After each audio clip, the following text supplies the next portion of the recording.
improving ECD outcomes. So we often say, if you're reading this and thinking about what it means, you should be asking yourself, what does linking mean? What does aligning mean? What does leveraging mean? If you want to know the answers to that, we can send you our evaluation framework, which Sammy just presented to a few of us earlier. What is the ECD system? We have to have a sense of what's going on. What does collective action look like? What does that take? And what are ECD outcomes? Like, what are we ultimately trying to change? So that's, but as a network, we're not a funder, and we don't have our own programs and services. So we really just are that middle catalyst piece, trying to make the most of what's already happening. And that leads us to our theory of change, which is going to come to light in the rest of this presentation. We are able to, so this is a hypothesis statement, if we're able to build on the momentum in the ECD space in Calgary and area through linking, aligning, and leveraging what's working, we'll have better outcomes at the system, agency, and community level, which ultimately mean better outcomes for children. So it is a spectrum of change, ultimately. Can we influence change along that spectrum so that all of us who are interacting actually with children have a better ability to do that? What does that take? We'll talk about that. We are just now, after 3 years, entering into a potential opportunity to truly test this theory of change, which is exciting. It's also terrifying, and it's going to change the kind of capacities we need in ourselves actually to be able to do this. So just a little note on all the things we draw on to inform our work. Most of you also draw on all of this, but it's literature on network, literature on collective impact, literature on early childhood, examples of how to evaluate these kind of initiatives. So we have a full list of these available, but just wanted to say we're not making it up. There are experts out there who have done lots of more work than we've ever done on this kind of approach, and we're trying to just test it out. What does it mean to be a network? Ultimately, at the bottom right-hand part of the screen, it means building trusting relationships that enable information flows, quality information flows. And that's not rocket science. That's how communities have worked since the beginning of time. The problem is when systems get really big and really complex, those relationships are often turned into transactions versus real relationships. And so we need to sort of get back to what we know instinctively, but how do you do that in a really complex, big, huge system? That's kind of a tiny bit of a mystery. This is the network structure.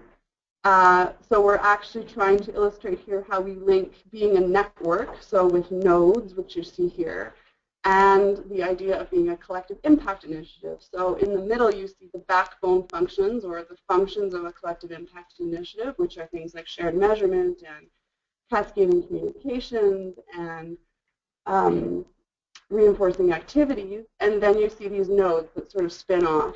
And the blue nodes are essentially change leads or change agents out in community who are linked back into the center backbone piece of the network, so that we actually have an understanding of what's going on out in the landscape. And then the orange nodes are ultimately people who are galvanizing around an issue, around an idea, around specific research. So this is an example of things that people could come together around. It's not meant to be inclusive or comprehensive. It's just a visual to give people a sense of what the network looks like as an entity. There's no real hierarchy. There's no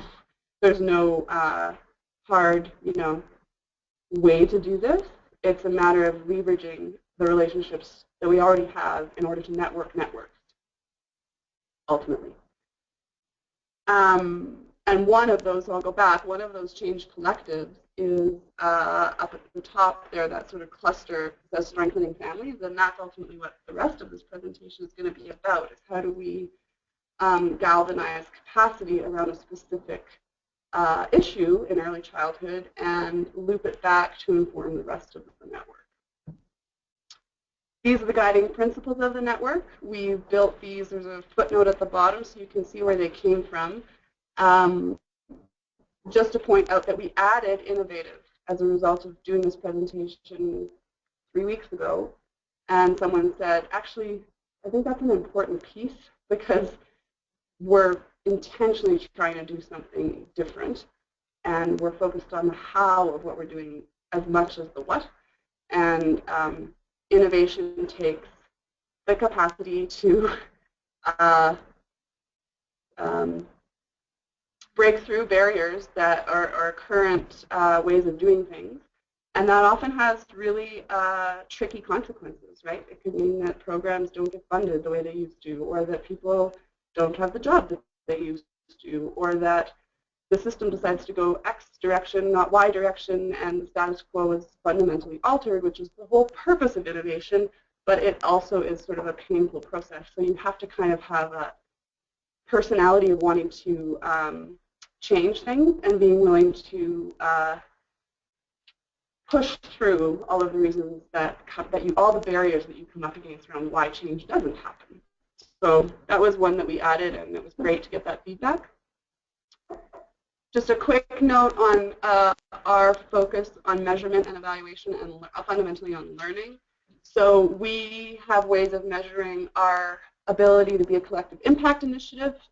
We have ways of assessing whether or not we're functioning as a network internally. Are we achieving our goals? Are we working well together? Those kinds of questions. Externally, are we effective as a network? Does our community actually see that we're doing something worthwhile or that they perceive to be valuable? That's a question we should keep asking, because if the answer comes back as no, then we should shut it down. And we need to ask the question to know whether we should keep existing. And then the shared measurement piece, which we've landed on the Strengthening Families framework out of the Center for the Study of Social Policy to help us understand what shared measurement is, how to do it, what that means for outcomes for kids. That's what we'll get into. Last slide from me, measuring systems outcomes. So this was a humongous learning from our process of going through a network analysis with some folks from the Center for Collaborative Governance out of the University of Colorado. And it really puts a point on what the network's trying to do that's different than population or even client-based outcomes as we normally understand them. So systems outcomes are not the same as population or client outcomes. They're intermediary outcomes that reflect the way organizations interact, share resources, implement work. So they're called process outcomes. And we were able to measure those and assess those through our network analysis work. And if you think about, I'm just going to do Darren Hicks here for a second for those of you who are at that meeting. And I won't do it as well as Darren because he's just Darren. He said, if you assume that the primary change agent in a child's life is their caregiver, parent caregiver, and the interactions that happen there fundamentally are going to improve child outcomes or not. And you think about that caregiver is embedded in a system, potentially a family, but potentially an organization, right? And that primary organization or that front line is embedded in the larger organization, maybe going up to managers or supervisors.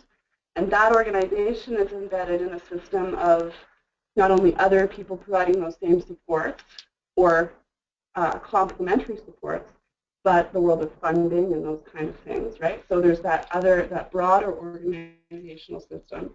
That system is informed by policy level systems or I guess in our case, provincial systems that are in place to support that organization. If we are only focused on what happens between the child and the caregiver, we're missing 90% of the plot, because all the interactions that happen in between those different systems impact the quality at the delivery level. So if no one's intentionally paying attention to those systems or process outcomes within the spectrum of that care delivery, we're just missing it. And so the network is intentionally trying to pay attention to that and try and understand it.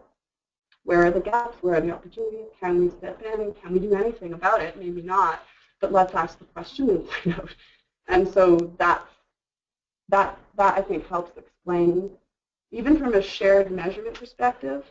Lots of people hear the word shared measurement, they think about we're all going to measure the same thing. And then we'll know we're doing collective impact because we'll know that the one indicator is changing. Well, A, that's fantasy, because you try and get 100 organizations to agree on the one thing that's going to change everybody's life. It's just not how it works. So we're not approaching shared measurement from a single indicator that can be proven over time. We're trying to figure out what are those process indicators or process measurements that we can do that would ultimately improve the quality of service no matter what it is in that child's life. So that's it for me. Over to Sammy.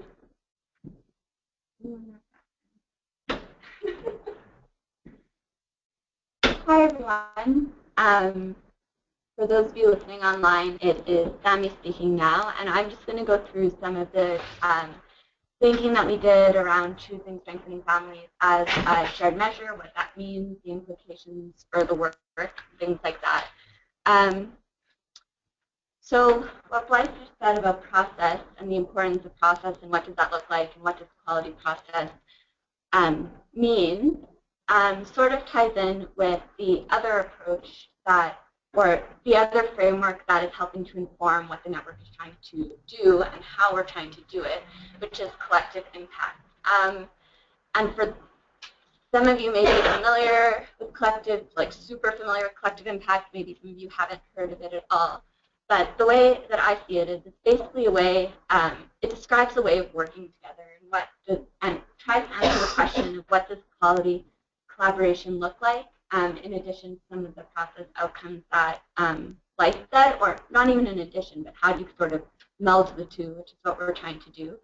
But it does provide some really helpful language and sort of a broader framework to talk about collaboration. And what you see in this like super simple image, and it's almost as simple as this, like it's really not rocket science like what Blythe was saying, but some of the things she discussed. But basically all that collective impact is saying is that if we work together, moving in the same direction, we can have a larger impact than if we're working in different directions or if there's disorder and confusion.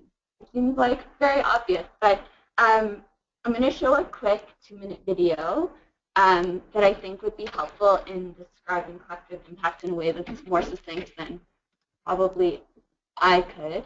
And I'll try to tie in what the video says, is saying,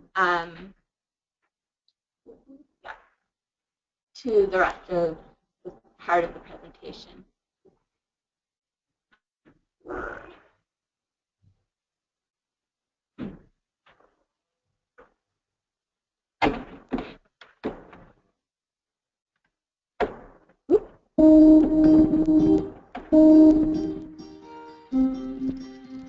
The number and complexity of challenges facing our world can be overwhelming. When individual organizations attempt to tackle the most daunting problems, success stories are all too rare. Many innovative approaches have been tried, too few have worked. However, when organizations work together under the right conditions, they can accomplish great things. One particularly effective means of collaboration is collective impact. Using the collective impact approach, a number of complex social challenges have been addressed and some remarkable results have been achieved. Youth incarcerations dropped by 45% in just 3 years with no change in public safety, improving the lives of thousands of youths.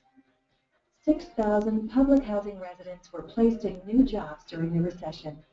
More than 1,000 acres were restored and over 280 million pounds of pollution voluntarily reduced to conserve and restore a river. Organizations utilizing a collective impact approach do the following.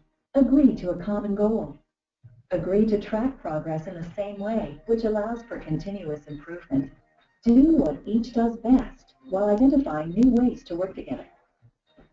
Have consistent communication. And finally, have skilled and dedicated resources to support ongoing efforts. The world's toughest challenges aren't going away. In fact, many experts predict they will continue to grow in both number and complexity. Solving these problems requires a range of expertise from a number of diverse organizations. Collective impact is a proven approach, helping organizations work together to move mountains.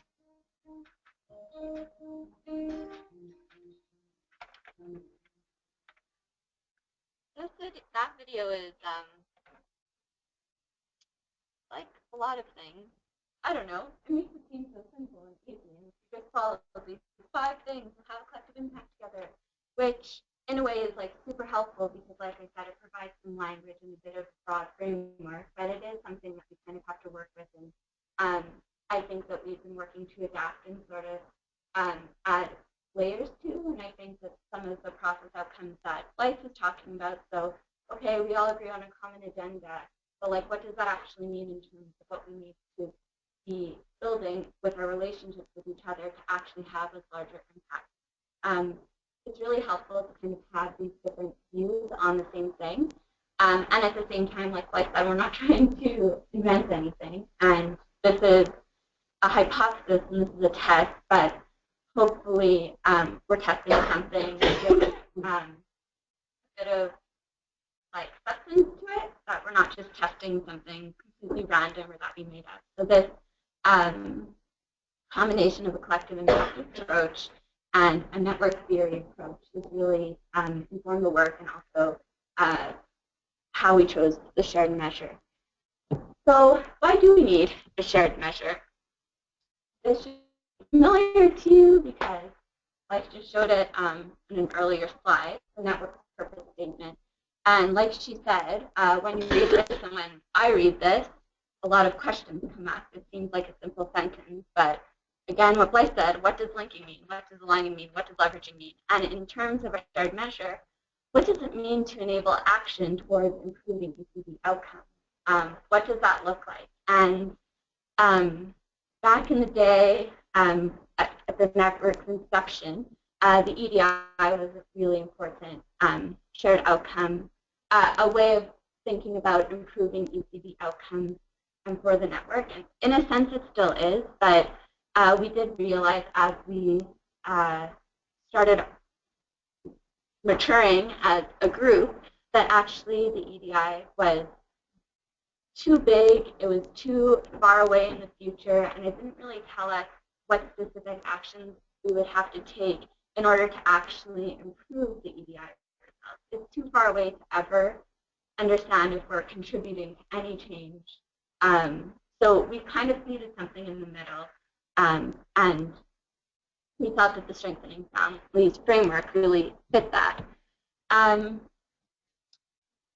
Again, sort of repeating what Blythe said, but another reason that we need our shared measure, and it kind of ties into how do we understand the actions we need to take to improve our outcomes, we need something to come around. So as was mentioned before, the shared measure isn't just like we're all measuring the same thing, this is how we know we've improved or not, but it's actually what's driving our engagement capacity building process, which Lana will talk about a bit more. Like what does that actually mean and what does that actually look like? But working towards these different pieces of strengthening families, because we're testing whether that's a quality thing to work towards to achieve the larger impact that we all want to have, which is to improve the lives of children and families in Calgary and area. We need something to anchor us and to anchor our activity, and that's why we need a shared measure. It's not only to prove what we're doing is working, it's really to drive what we're doing in the first place. So how can we use the shared measure? And this is from sort of the backbone perspective. These 4 things are actually 4 of our key strategies that we've outlined in our strategic plan. I always think the strategies can also look like outcomes. You can look at them both ways, but the shared measure really ties into all of these. So again, what I said earlier, in terms of how do we know what we should work towards, and if we think that a change needs to happen to make an improvement in the life of children and families in Calgary area, how are we structuring that behavior change? The shared measure really provides direction for that. Also, related back to the collective impact stuff, if we are acting collectively, we need something, again, that we're acting collectively around. And this doesn't really mean, and I think that this will be a struggle, like moving forward in terms of like articulating this to everyone, and hope that since you guys are here and listening in, that you'll be able to start articulating it maybe for others, but when it comes up. But it doesn't mean that you like do the shared measure. Like you don't do strengthening families or like, yeah, I don't know. Yeah, it's not something you like just like plop on and it's like a checklist that you now do, but it's something that you potentially can integrate into your own work and help promote working together, having a shared language, having a shared understanding, and possibly shifting action and changing behavior, but not in like a super pasting on way. Like it really has to be a more, like it won't look the same for everyone. And I think that they say that in the collective impact video, that it doesn't mean everyone's doing the same thing, and it doesn't mean everyone's measuring the same thing, but it provides some consistency between the actors that are trying to work in the same direction. The third thing that we needed a shared measure for was to be able to think about systems change in a meaningful way. We keep saying we want to change the system, but how do we do that? And we really needed a framework that had research behind it that said if you work towards these things, you can have a very broad systemic population level impact. And last, the shared measure, which close to my heart, is important for adaptive learning. So such an important part of the network ethos and what we're trying to do is actually have what we're learning drive our strategy. And I think in terms of understanding all of these other things before, like how well are we supporting behavior change, how well are we supporting collective action, how are we supporting systems change, we needed something to be able, like a standard against which we can measure that. And the shared measure being Strengthening Families framework really provides that. Why strengthening families? There are so many frameworks out there. Why did we land on strengthening families? So these are just some of the reasons, and I'll go through them quite quickly. First, it's supported by research, and that was really important to us. Like I said, I don't think we do anything in a way that we're not questioning it and testing whether it's working in our context and the way that we're implementing it. But it's good to start with something with a strong foundation, and the Strengthening Family certainly has a lot of research behind it in terms of how it connects to the potential for population level change to improve the lives of kids, which is what we're trying to do. They also have amazing tools and support. I don't know if any of you have been able to go to their website, but they have a lot of free, really accessible, which is also really important because we don't have like tons of money to like train trainers and get access to all of this like closely held secretive material. They have like so much helpful like assessment tools, ways to communicate the framework to adults. Yeah, like all of their research is like really reader friendly. Like it ranges from like humongous 100-page documents that provide all of the detail about X to like 2 pages that you can hand out. And we don't have to create anything from scratch, which is always good in our mind. when it's based on something as strong as the Strengthening Families framework is based on. It was also broad enough and specific enough at the same time. And by this I mean what I referred to about the EDI earlier. The EDI was just so broad and so far in the future that it was too hard to do any of these things for it. We couldn't really organize collective action around it in the same way in terms of the depth that you could do that, or support behavior change in the specific way that the Strengthening Families framework supports that. So it's specific enough that we can use that for those things, but it's also broad enough that it's not exclusionary. Like I said, it's not that one indicator, like increased literacy levels on this test by this time that we're asking everyone to do, because not everyone works in the same part of the sector, and it was really important that it was broad enough that it would be meaningful to a lot of different, all of the network participants, because that's the most important thing. We also looked at a lot of the other frameworks in use in the city, because the last thing we want to do is create something new. And we wanted to make sure that if everyone was using the same framework, that maybe it's something that we should use as well. Surprise, not everyone's using the same framework. But luckily, the Strengthening Families framework, because of its breadth, did sort of match up with a lot of the other frameworks that we looked at, and wasn't completely off base. So we were comfortable with going with that. And last, Iris from Bonus Montgomery is here, and she's been using Strengthening Families in the community in Calgary for a number of years, and that gave us a lot of confidence that it was applicable in our context, but it was also a great side effect that we have sort of an expert that could speak to other people. She's rolling her eyes for those on the phone.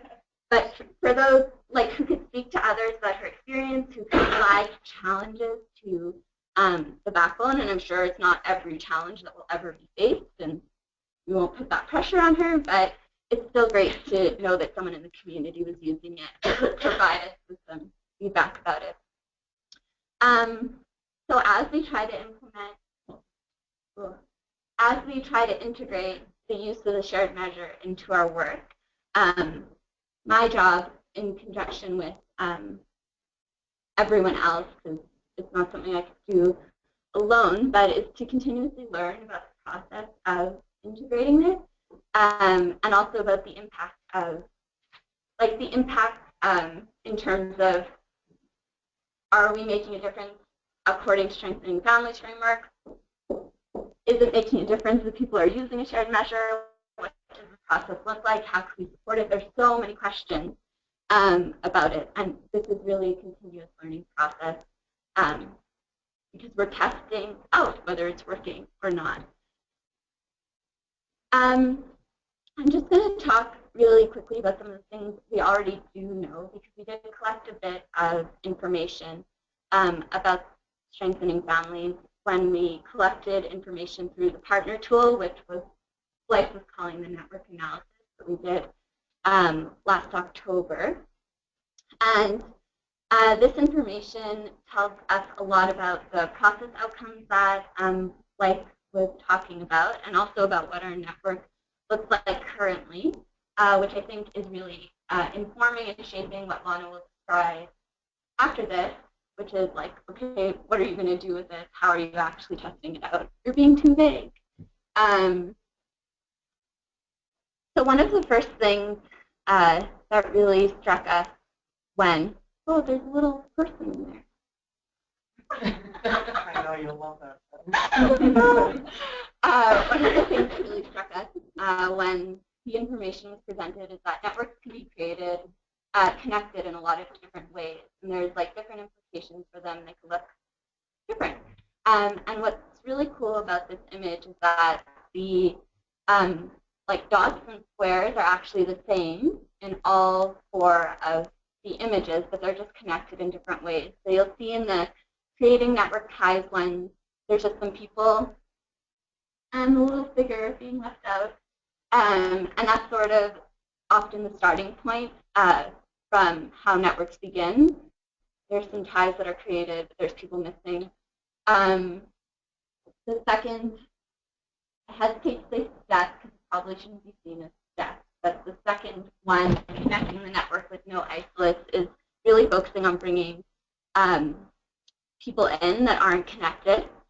Then typically networks move to increasing density, so that's increasing connections between the players.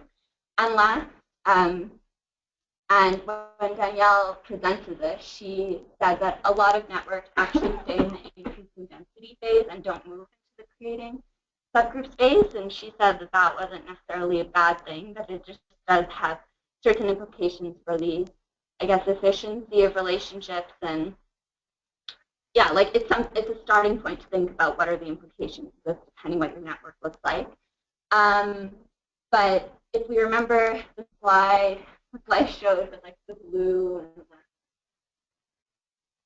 the orange participants around the blue circles. Anyway, that would be moving more towards creating some subgroups that are actually working together and then connecting back into something like a backbone, so that everyone's actually still connected, but in a more organized fashion than this, which looks a little chaotic, but again, isn't necessarily bad. That's what we look like, which looks very much like the increasing density picture. So this is actually the image that was a result of the partner survey that 50 organizations participated in October. And as you can see, there's a lot of density in the current network, which is great. There's 809 partnerships that have been identified, and 56% of those partnerships related to, were a result of people identified, people said were somehow a result of being part of the first 2,000 days network, which I thought was higher than I expected. Some people said that's what they expected, but I guess I'm a negative. I thought it would be lower. So that's telling us how people are connecting in terms of like number, but it doesn't tell us much about the quality of connections, which is so important, which is what we talked about before. And some of the other data goes into that a little more. But one of the interesting findings, and again, there's a whole document. I think there's some in the room today. You could also get it by email if you want it. Is it online? No. If you're interested in seeing the full document, you could email me, and I'll send it to you. But this graph just shows that as partnerships are stronger, so you'll see at the bottom, like you're just aware of the person, but you don't have a relationship with them, to the top, fully engaged with them as a partner. There's more outcomes for the people who are more closely partnered with one another, which might seem really obvious, but apparently this like perfect curve relationship isn't doesn't always happen, which is interesting. All it's saying is that the people who are working together, who are part of the network, are experiencing greater outcomes together. But I think the question is how do we intentionally build on these partnerships as a collective, as opposed to just connecting people through network nights and things like that, which is great. But like, what would the next step look like? And that's sort of where our capacity building efforts come in. And we thought it would be good to be clear about what we mean by capacity building, because it can mean a lot of things. And basically what we're trying to do is build off the strong foundation that we already have. So you see all the partnerships that already exist.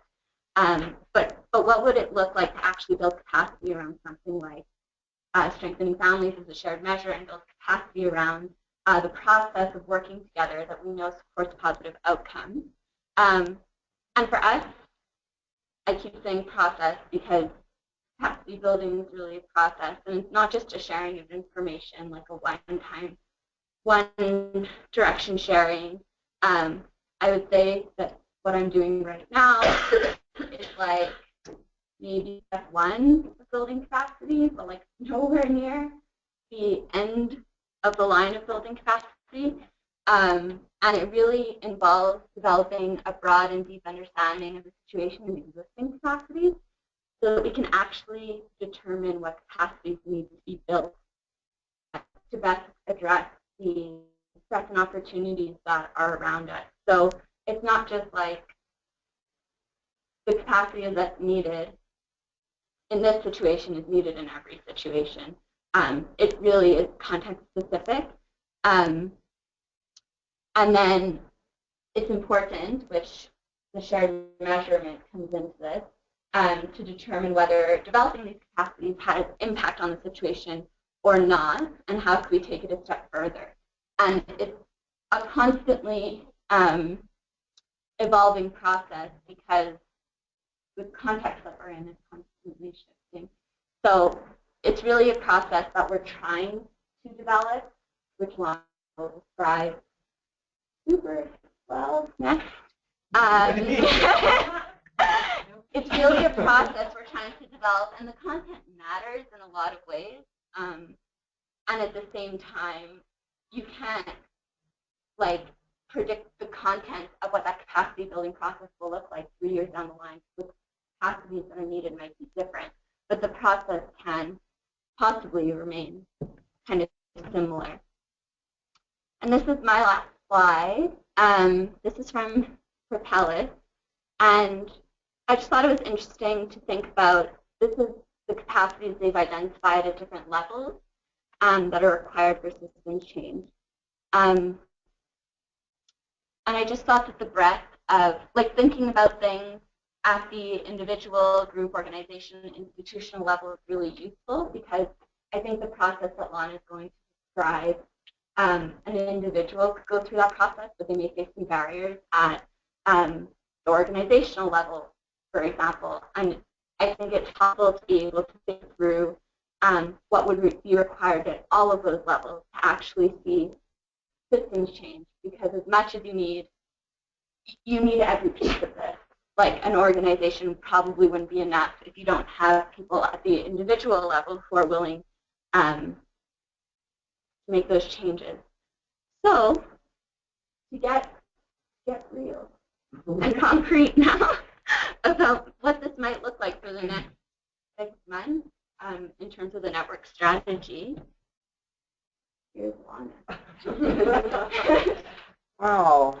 I don't feel any pressure at all to really be clear about all of this. So, as Sammy and Blythe have said, we are now looking at a way to use all of that great information and pull that forward into doing. So many times when I'm talking with people in the community, it's what are we doing? I'm an action person. How do we get going? So hopefully, if you're that person, this will perk your ears. And as we start out, look at this. This is you, Iris. Right in the center, and this is how a little bit more in depth of how this story happened. So this is a visual right here in the top one that looks like a cloud, and that's kind of one way we're describing the network right now. And one of those pieces is Karya. Did I say it right? Which Iris is a part of Ready for Learning that is under Karya. Is that right, Iris? She's nodding, yes. Okay. So she has been trying all of these things. And she studied Center for Social Policy. She found Strengthening Families. And she's brought it into the meal form so people can digest it. Isn't that so great? That's so great. But together, the network, we saw an opportunity where the network is learning from this experience, as well as we have this background of research that can lead us forward. So from there, we took all of the learning and wisdom that Iris could share, and she's not done yet because she still smiles and comes to the meetings sometimes. We have built a capacity building pilot out of that kind of experience. I want to be clear. That's what I've told I'm going to be doing. So, one of the main, or some of the main points from Strengthening Families is a changed relationship with parents, strength-based, and not just in words and documents. It's really giving parents that credible moment in time. We're not going to be in the pocket of those parents all the way through that child's life. So we really have to get a really different mindset about our relationship with parents. The protective and promotive factors approach, it's not like Sammy said, you don't tap it onto something. It is an approach. It's a system that will help guide your thinking, your questions, anything like that. Iris, did you have anything to add there? No? So far, so good? Okay. And just to reiterate, it's an approach, not a model. Again, making it adaptable to what you're currently doing. It's just looking through the lens of these promotive factors. And it is aligned with the developmental science. And here in Alberta, we're talking AWFI has done a lot of brain research. And so it's all aligned in there. And so those are the guiding principles of strengthening families, for lack of a different way to say that. And I would say that there's no curriculum, you know, that are, when we say an approach, there just are little actions that you can incorporate into your everyday. That's the foundation of it, and that means pretty easy to work. Great. So from the phone, if you couldn't hear Iris, she's just really wanting us to know that it's not a curriculum, that it's an everyday action approach.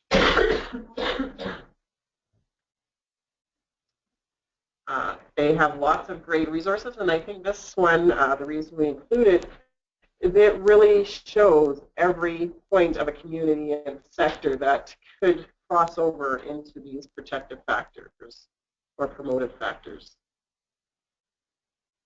Just for fun, does anyone struggle with the language? Because I'm asking because I did at one point. Excellent, just me. That's great. There I go, standing out there.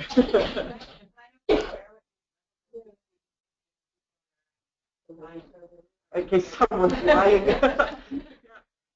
Sure, so I come from a developmental background, from an education background, and so when I heard protective factors, I automatically thought it was for really at-risk children specifically, and so that's where I kind of was like, well, I don't really have a knowledge about that. I don't want to pretend things I don't know, and so once I dug in, went for coffee with Iris, she brought many binders for me to read, and was very patient while I educated myself about the factors as promotive and protective for all children.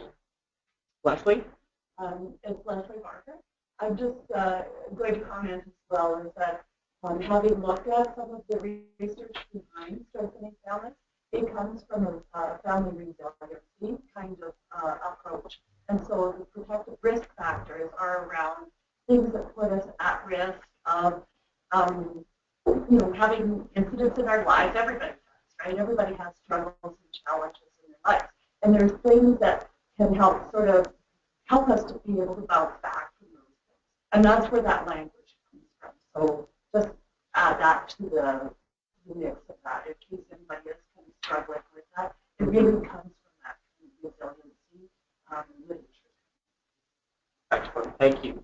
Again, just relaying Leslie, she's talking about the resiliency literature as kind of the background for that language moving forward. So if you were trying to explain this back at your place of work, you could identify where you fit in and kind of how it crosses over into those promotive factors. So here we go again, digging a little bit deeper. Here we have Iris in her system. There we have her in her program in Ready for Learning. And so she takes that and delivers it to the frontline community where her motto is everyday actions, small everyday actions are what make the change. So, Iris, how long have you been doing this? 5 years. 5 years. That's a long little actions. And you're still here. I don't want you to think that everyone out in the world is fully familiar with but within where we offer family programs, that's what we look at. And I've seen some of your documents that support that, big spreadsheets. Like there's a really formal system that they use behind the scenes, but the interaction with family and community is very much that strength-based, different relationship with parents. Believe that they can solve their own problems with concrete supports in times of need. So that's how we continue to drill down and look at this as more of a strategy for building capacity around these tools. So for those of you that are familiar, these are the 5 promotive and protective factors in the strengthening family literature. We won't go into them too deep today because we do have a Strengthening Families 101 session coming up that will really dig into those. But I do want to share the story of how we picked one of these factors to look at more closely. Originally, we were looking at social connection and knowledge of parenting and child development because we thought those were universal. They seemed to make the most sense. People could easily identify those. We've done a little bit of work with those. They seemed to be a quick win. But again, in Iris's wisdom and experience, she asks the question, why are we starting with those? And we had some great discussion around how if there's no parental resilience, the other ones really will never take a strong hold. And so thus we have landed on parental resilience as our first opportunity for conversation or looking at the protective factors with that lens, knowing that it takes all of these to really make a change. But for our purposes, we're looking at parental resilience from a very experiential and data-based reason.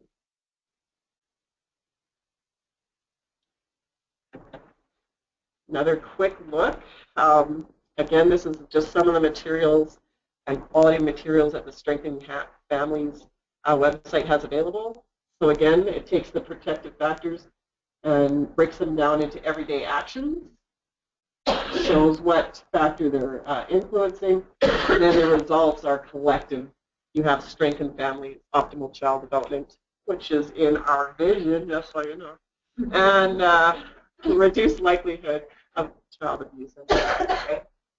So I'm sure you're starting to see it weave together. We're not totally just making this stuff up off the seat of our pants, but there's some really great threads pulling through all the research and the experience to give something a try. So this is what we're going to do. We need you or somebody you know. What we're hoping to do is get a small cohort together to help us go through a process looking closely at parental resilience in your own organization. So I will explain the process. So again, our goals are, and there are handouts on your table of these slides as well.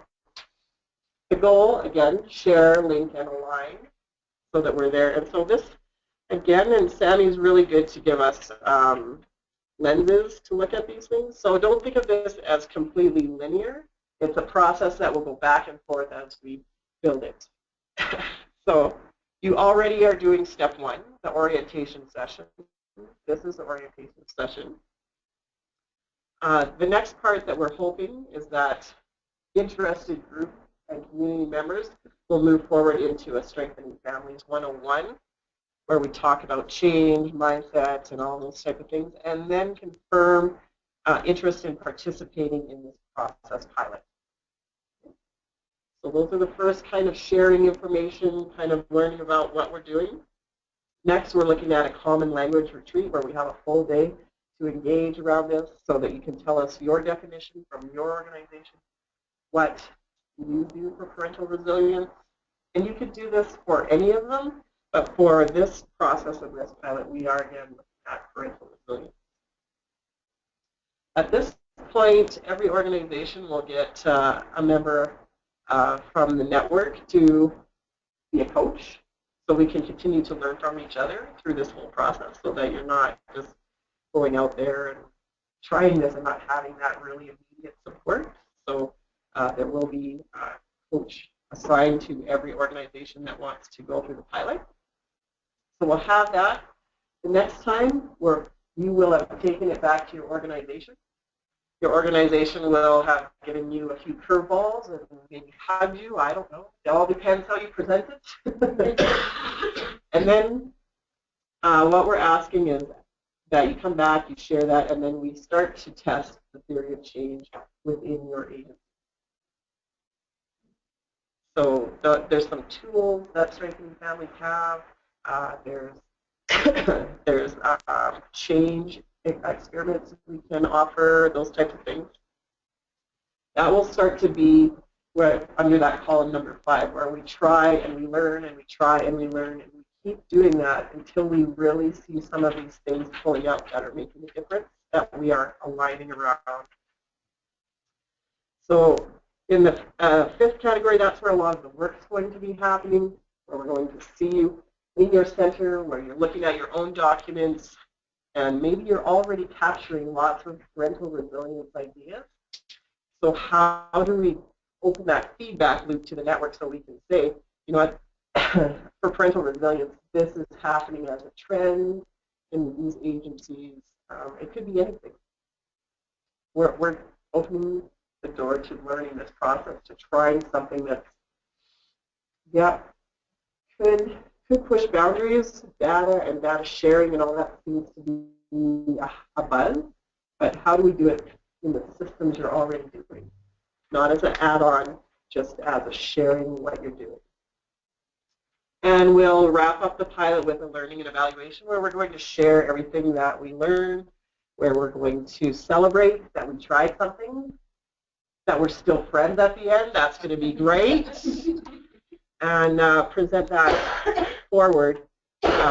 Hopefully with anyone in the pilot will help us organize a network night to kind of bring that out to community. And we're hoping to do that all by the end of June. Yeah, so was that clear? Anyway, so if your agency, or if you know an agency that you feel is really wanting to dig into something like this, I'm the contact person for the pilot. So let's play. Let's figure it out. Let's try some of Iris's great work. Oh yeah, timeline. Okay, so these are what we've tentatively set up for dates, showing so that when you go back to your agencies, you can see the outside of the office commitment to this. Any thoughts around that? That's pretty straightforward. They might change based on who participates, just because we want to make it doable. So it's a rough guideline. Yeah, absolutely. Again, responding to the needs of the people that come together to do this. These dates could vary. But Blythe has promised that if we come together, that we can have a lunch together.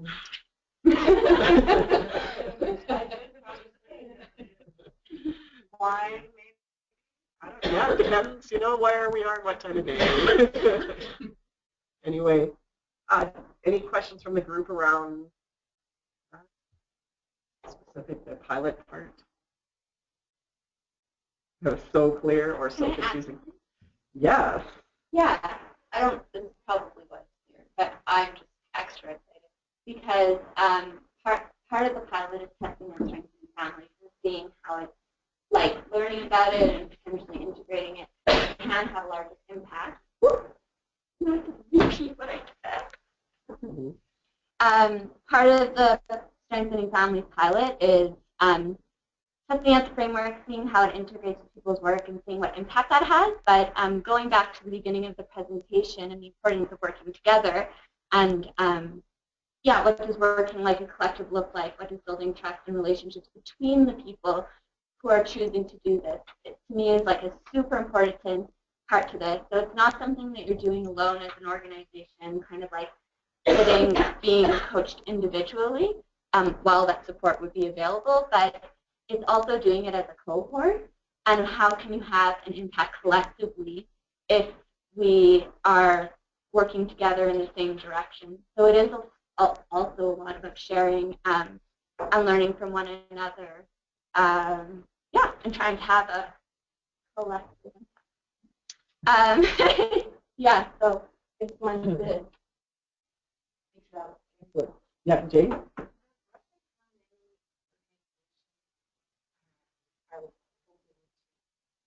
You talked about that, and we're looking around that 7 or 8 mark would be ideal. Yeah. I think the idea here is that we're actually prototyping a model and testing whether it works. So we have heard loud and clear, more meetings where people sit around and share is not interesting to anybody. So, got it.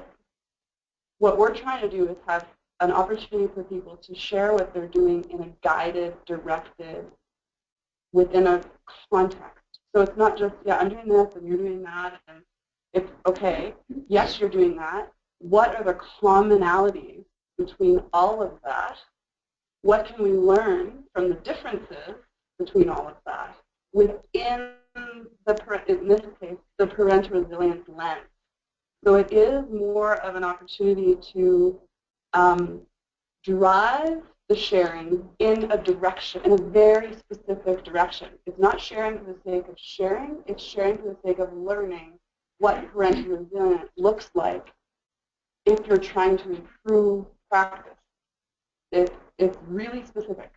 So if this works, we might have a model here that would be valuable, potentially, to the sector around the other protective factors around strengthening the family as a whole. We just don't have basically the resources to do the whole model at once. We're just going to start with parental resilience and test it. And it's good to test. Yeah. It might not work. Yeah, it might not work, and it might not work. Talk like that. It's going to work. Lana's taking. That's right. It's a continuous learning. Yeah. You know, us community developers working with researchers, you know, we just have to bring them back sometime. Anyway, yeah. Two relatively diverse organizations, if we were interested in one segment of our organization. Absolutely. Wherever you see it fitting best, wherever you want to try this experiment within your agency is exactly what we're hoping you'll do. You know, where you can really get into those really specific conversations. Yeah. And like, I think that a lot of people would be in that boat and learning from whether that was like a good, like a productive approach to really just focus and choose, or if it was like actually, if we do this again, we have to provide time for, you know, to have everything. Like that, I think we have to be open to learning about that, seeing the benefits and challenges, whatever choices individual organizations make. That's it. So if there's any questions online, do we have any online questions? We were really clear. Yeah. No, thanks, Lana, Sammy, and Iris, and Leslie, and Krista, and all of you who have been working behind the scenes to kind of get this to where it's at. I hope it helps sort of frame why the network being a network and paying attention to all that geeky academic network stuff matters, and why collective impact as a framework actually matters, and that in trying to test being a network and trying to test collective impact, we've now sort of landed in this space where it can get really tangible. And it took us, we're not going to pretend, it took us 3 years to get clarity for ourselves about what was even possible and what was needed. And I know that felt messy and ambiguous and disengaging and potentially but just it's an exciting time, I think, for us to sort of let the rubber hit the road now. And we are not in any way assuming that we've got any of it right. This is truly a test. And we're lucky to have supporters who get that and who are giving us the space and time to actually go down that road. So super exciting. There's one more thing I wanted to say, and I'm going to We'll email you. We'll email you these slides. If you're interested in the pilot, email Lana. Our next network night invitation's coming out next week. It's on April 11th. We've got people from Human Services and Education coming, and some researchers coming to talk about some curriculum frameworks and the pilots that are going on more at a systems level. So keep your eye out for that. And next Thursday at 1:30, we'll be running this presentation again online and hopefully here. We'll confirm that. But if you have anyone else in your world that you think should hear this or needs to get sort of the pre-condition or the orientation for themselves, let us know, or just stay tuned and Lana will send out an email with that webinar invite.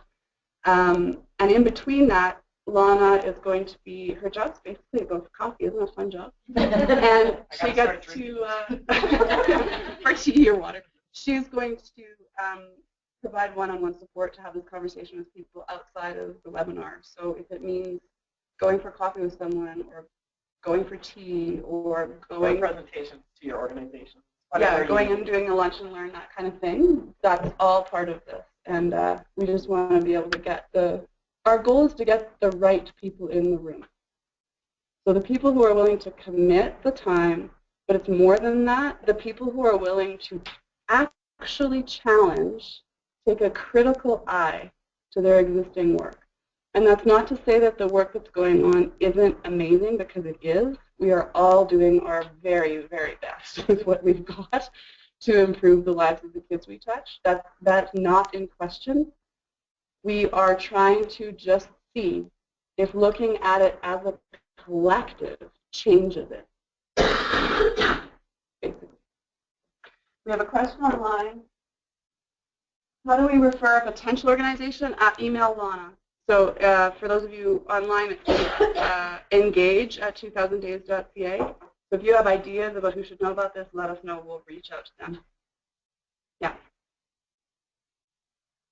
And we're going to embed like the Harvard Theory of Change and AFWI's new resilience video. If you haven't seen the new resilience video on Alberta Family Wellness, you should definitely check it out. There's so many existing research and entry points beyond strengthening families that support this work. And it's kind of exciting that globally we're actually like it feels like there's a bunch of puzzle pieces that are slowly coming together. It's great. So thanks everybody. We're done early. Feel free to stay online and send us more questions if they come. Otherwise, we'll shut down the audio at least, and then those of you in the room can stay and chat for a bit. Thanks everybody.